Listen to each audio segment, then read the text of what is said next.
Hi, I'm Jay Rolls, and I'm with Mark Davis here from Highline. And Mark is the SVP of Engineering and Construction at Highline, fiber operator operating in States. 7 states. Today we want to talk about microduct and construction techniques for building fiber.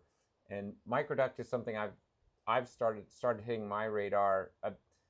I'm told it's been in Europe for a long time, That's but right. it started hitting my radar certainly in the last year. And some of the due diligence deals that we've worked on, we're starting to see operators use this. And Mark, I know you've done a lot of sort of investigation of this. If I'm not incorrect, maybe even having started out as a slight skeptic early on before you knew everything about it. Yeah. And then I know you tested it. So I would love to hear about that initial journey with you and the companies you've worked for about exploring this kind of construction technique.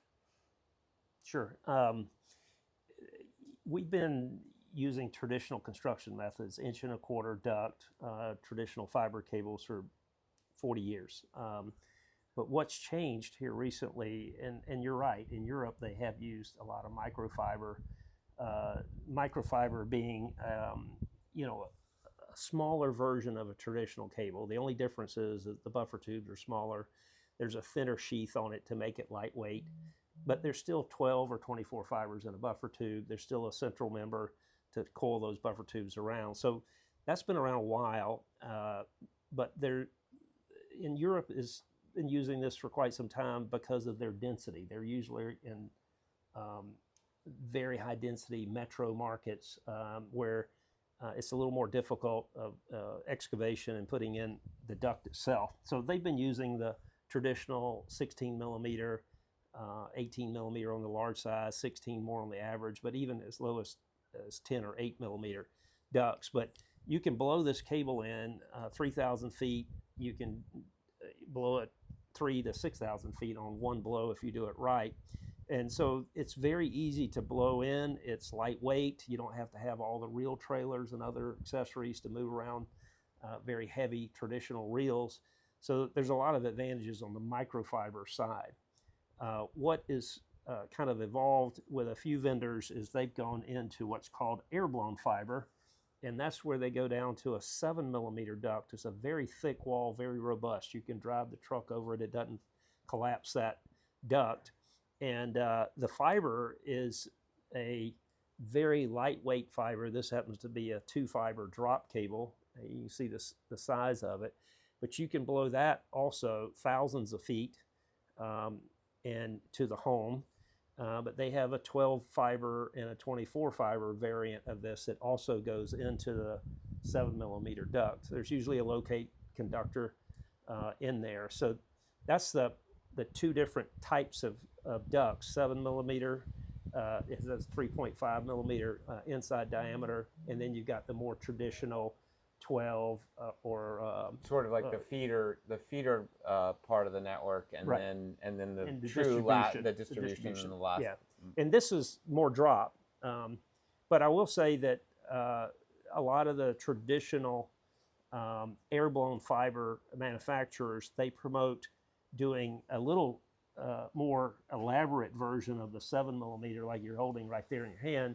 They will come up with a multi-color coded ducts, bundles of 7 millimeter in 12 or even 24 ducts in that. And then as you go down the road, you peel off, 1 or 2 of these ducts to drop off to a house, and you splice it in. And you have to keep everything in a good, clean color code. And that means you got to have a lot of SKUs, a lot of part numbers.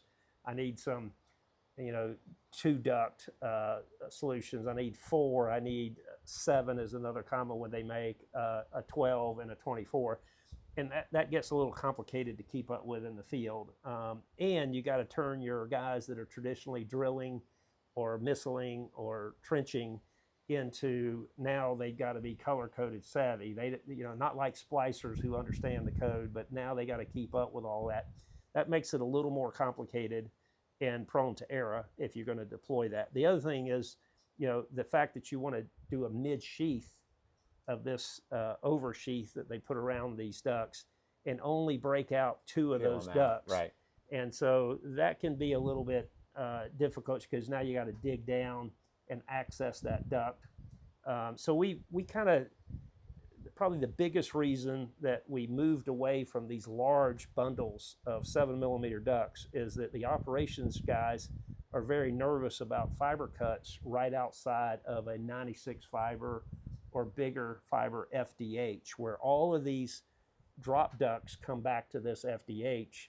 If it gets cut right outside of that FDH, you could have 48 ducts with, say, 40 customers, 40 fibers that you got to reblow 1,500 feet away or 2,000 feet away to the home. So every single one of those homes.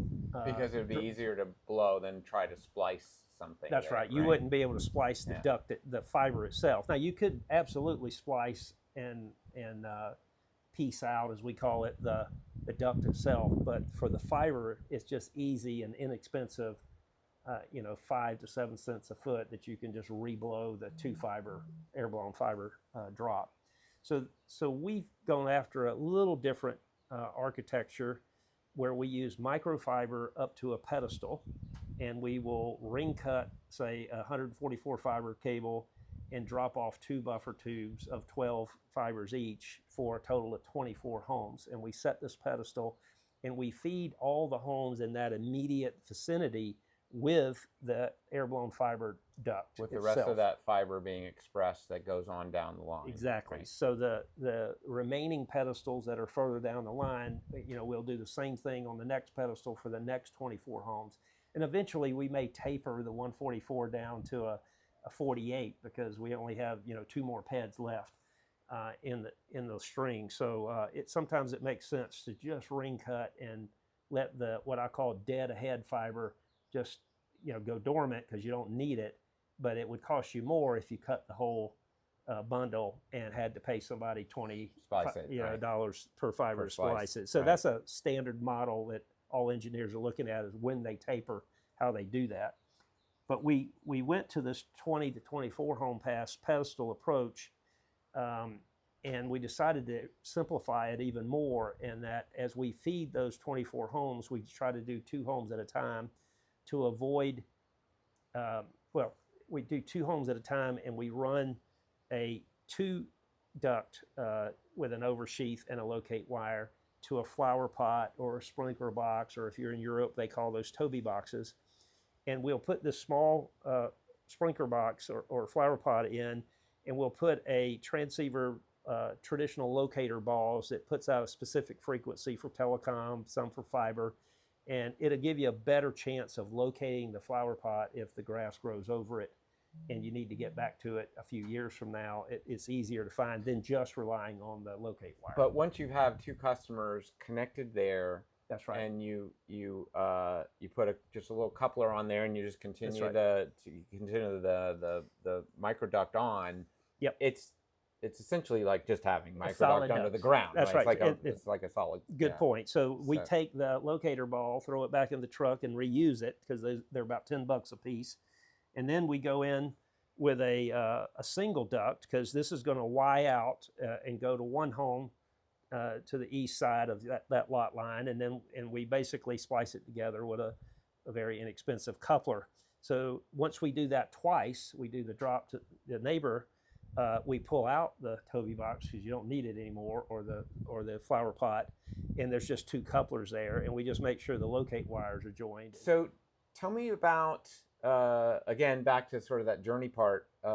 You all decided, I don't remember if it's with who you're with now or earlier, but you said, let's go test this. Let's do a trial. Right. What did you discover in the trial? So we had built the traditional 1.25" duct with handholds and pedestals, with traditional drops where they're pushing what we call a flat drop through the duct. We've also built subdivisions with a NAP, a network access point, or a hardened multi-port terminal. A lot of manufacturers make those, where you can put a 4-port terminal and run a 4-fiber drop back to a central splice case.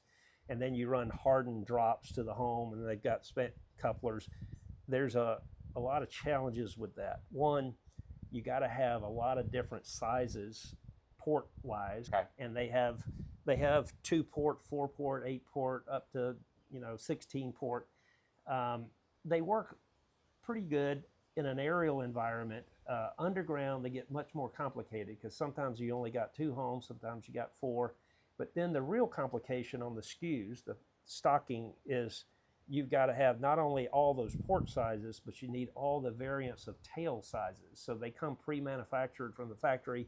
You've got a 100-foot tail, a 500-foot tail, 1,500-foot tail, and it's about 10 cents a foot for the tail length that you add on. And if you start buying 1,500-foot tails and you cut them off at 400 and you throw the rest away, that adds up significantly over time. And then you got to have, some of them are proprietary, like Corning makes a very nice proprietary version, but that could cause problems with the supply chain gets tight and pricing and competition. So we tried that. It worked pretty well in aerial, but underground, we just never could make it work financially. And then the warehouse is full with all these different size ports, variants, and then all the tail links. Right. And then it goes beyond that, where your installer has to have 10, 20, 30, 100, maybe 150, 200 feet. Like pre-connectorized drops and all the sizes. Right. And if you do 2 sizes, then you have the slack, or 2 connectors on each end. Now you have the slack management, which turns into a rat's nest really quick. So that's been tried and thrown out. But anyway, so this all brings us back to airborne fiber.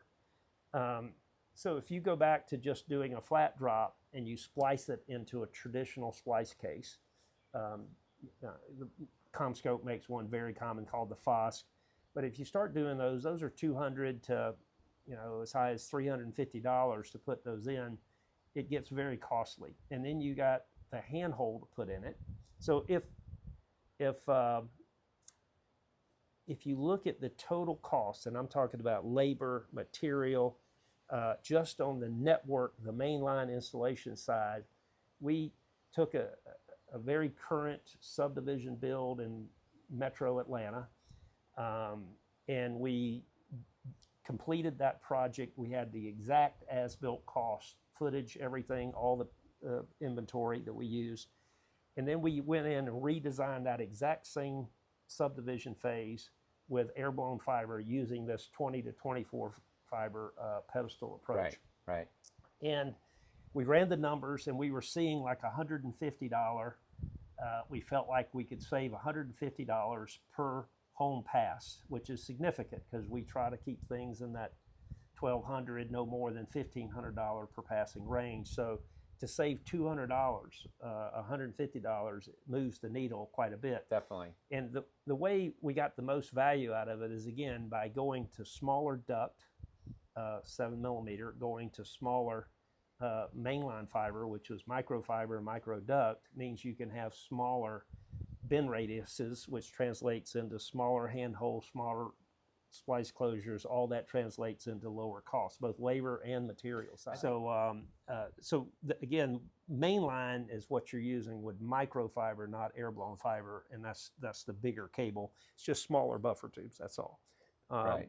And it's very lightweight and easy to blow a long way, and it's really set up nicely for easy ring cutting.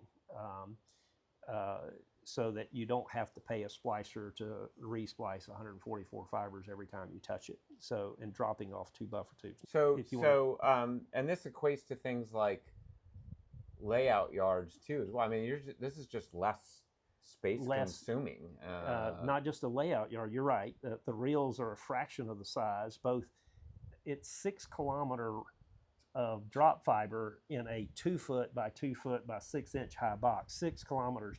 These guys deal with this all the time with boxes of drops or reels of drops, and it's hard to get around if you buy traditional flat drop. Right. So an installer gets a lot of benefit by having a much smaller fiber drop box and to do those installs. But in regular ducts, these things are significantly lower. That also translates into shipping costs. Right.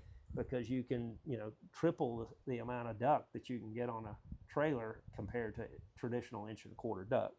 So there's savings all the way around. How about the construction crews? Are they? I mean, this is a little different. Is it Yeah, easy for them to adapt to this new way of doing things, good or is it? question. We got to where we would paint on the road exactly what they needed to do. We wanted a two duct bundle to go to this point. We want another two duct bundle home run back to the pedestal from this point. So we were able to. It took them about a day, and they had it down. Okay. And we use a Kellum's grip, or some people call it a Chinese finger, but they basically put a pulling eye onto the duct, individual ducts, and then as they pull the two duct bundles through, they can pull one up to the first ped, they can keep pulling on the next one to the second ped, and then they can keep the main line in the same trench. And all of this was actually drilled, which is a little more complicated. They were also doing another subdivision, missiling, where it's pneumatic boring. So you've seen a lot of different types. One of the really cool things is if you can catch a subdivision and do joint trench, where there's a trench being opened up for the power line, and all you have to do is throw this in the trench. And you usually tend to follow the power's design when you're doing your flower plot layouts and your pedestal layouts. But there's so much savings by not having to use larger devices because of the larger cable bend radiuses, and there's so much savings for you having to eliminate the MST or the hardened drop apparatus or another full-blown closure where you don't have a closure now. We have one closure, or we have one pedestal for 24 homes. And by eliminating all those closures, I mean, it's labor and material, then that's where the cost comes up. So then we went and built a subdivision. That was just to do the analysis. The design, right? That's right. So we did the desktop design analysis, and then we went to the field and we built another 2,000 homes. And now we had hard data. Again, these are traditional subdivision densities. And the bottom line was we saved over $200 per passing on the main line cable that was built. And all these ducts are put in, part of the drop duct is already in all the way to every other lot line. And so now the installer comes out, buries his 40 to 70 foot lateral to the individual home. He blows the fiber, from the home all the way back to the pedestal, and they've got really neat techniques for optimizing that to make it a one-man install. Yeah, I'm curious, I'm sure you're going to get to this, but is there once the install happens, is there any savings there? Yes, absolutely. So I'm not so sure I understand why there would be savings on the install. Good question. So now let's, when we get out to do the install in a traditional build, it's usually 1.25 inches, and we can't afford to put a handhole out at every other lot line. So there's a duct that's sitting there, and they access this duct, and they push a flat drop back through the 1.25 inches that also happens to have the mainline cable in it. And so it gets to be a little bit difficult to shove that drop. It's stiff, and you can push it back upstream, but as soon as you get sand, silt, and other water debris, mud in that duct, it gets more and more difficult. As soon as you get 2 or 3 or 4, because you're trying to save money on handholds, like we're doing 10 homes to the east on one side of the road. If I did 10 drops in that 1.25 inch duct system, it wouldn't work. It would bind up. You couldn't get all 10 drops in. But it seems like what I see is most operators who are doing underground they're going to a Toby box or to a flower pot for every 1 or 2 homes. That's dedicated conduit. That's right. In some cases, they put 1.25 inches all the way back to their aggregation point. Right. That's right. But a lot of others are just saying, just get in that existing duct. But even if it's just dedicated for drops, it doesn't do well because you're trying to push it. What changes everything is when you use this very affordable blower, and he can blow 3,000 feet in a matter of minutes. He's not fighting it. He's not trying to clean out all the debris inside the last installer's challenges. It just takes minutes to blow it, and you're done. You're not, the way you've described your design, you're not doing 3,000 feet. You're probably maximum of like Sure. 500 to 700. Okay. Yeah. But still, that's pretty amazing that That's you right. can blow the fiber. If you were out there doing that by hand, 700 feet, right. you're going to be out there all afternoon, and you might or might not get it all the way through. So that's a time savings from a labor cost standpoint. And installers, if they're in-house installers, that hourly means he could get 2 installs done that afternoon as opposed to 1. Right. So that translates into real money. So we didn't know, this was all based on mainline analysis in the beginning. We didn't know what the operational impact would be. After about 3 or 4 months of installers out there doing it, I was kind of pleasantly surprised that they all came back and said they loved it.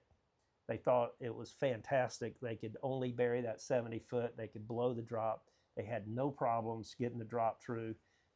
So we believe, and they were saying that's the difference, is now I can get 2 installs as opposed to 1, or I can get 3 as opposed to 2 in an afternoon because I now got time savings. So that translates into additional savings per install, not just per home pass.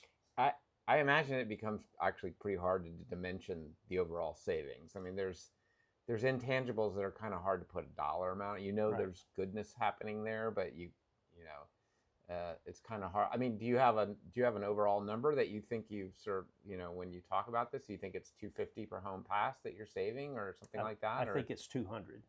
We've got a lot of data now that says if you go the approach that we took with the 7mm, just mainline, forget about that's the what I'm saying. savings. The 50 I threw in there because there's probably some Something savings on the install, right? Depending on your penetration. But that's not a home pass number though. That's right. That's right. a per install. But so, yeah.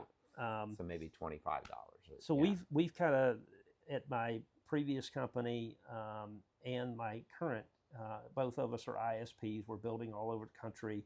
If we got a subdivision, we have moved to air-blown fiber 7mm duct for this reason, because we got enough data that proves this in.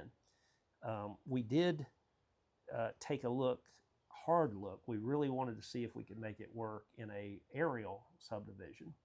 It was retrofit. We were going back in and changing out some copper to fiber, and we did find a small savings, but it was single digit. It wasn't move the needle kind of savings on an underground traditional subdivision. So we left it, right now we just left it traditional, but we do know there are some operators doing it in an aerial environment, but it wasn't enough savings to change out the guard on an aerial application. So who are some of the vendors that sell this product? So Hexatronic does a lot of duct, Microduct, air-blown fiber duct. They also sell air-blown fiber and microfiber. Right. AFL sells microfiber. Mtel is a European vendor who's now got operations here in the U.S. They sell the microduct, microfiber, air-blown fiber, and 7mm drop duct as well. And there's others out there. There's some international suppliers. There was the Korean manufacturer at the show. K-Tech. Yeah. They're K-Tech. They're a Hexatronic company, but very popular in Europe and it's been used for years. Over here in the States, microfiber is really starting to, I think, get a better hold. If you're doing micro trenching in the road, it's always good to have 12, 16mm duct, and we think that air-blown fiber drops for even micro trenching. Again, this is for ISPs, fiber to the home, not backhaul kind of stuff. Right. We think there's a perfect application there too. Just getting rid of the devices, simplifying the network deployment, both on mainline and drops, and then don't get too carried away with having giant bundles of these small ducts coming right out of an FDH. That was still making people nervous, but they do that in Europe all the time. But we wasn't quite ready to go that far. We didn't see the savings because the contractors want a little bit more to cut into that oversheath and do drop off two. Take these two out. That's right. Yeah. They got to dig a hole and it'd be better. We put the Toby boxes or the flower pots right in line with we call them gopher holes. If you're missiling a network, you got to every 25 feet or so you got to have a realignment pit, if you will, where they repoint the missile again. And so we set those pits right where we want the Toby boxes. We start there and then do your 25 foot from there. and that allows us to, we don't Do have the to center pay cut, another hole. right, The right. hole's already there. All you're going to do is put the dirt back in, sweep the ducts up, and put the flower pot in, and then put your little locate device in that flower pot. Well, this is great. I appreciate you sharing your experiences with this, and I think that the word is starting to get out. I don't feel like the word is totally out yet, and I'm not sure a lot of operators really understand what the benefits are. But if nothing else, I would hope anybody viewing this would be kind of pretty intrigued and wanting to explore more, and maybe even doing a field trial to test it out themselves. Yep. So, yeah. All right. Thank you for your time. Appreciate it. Great.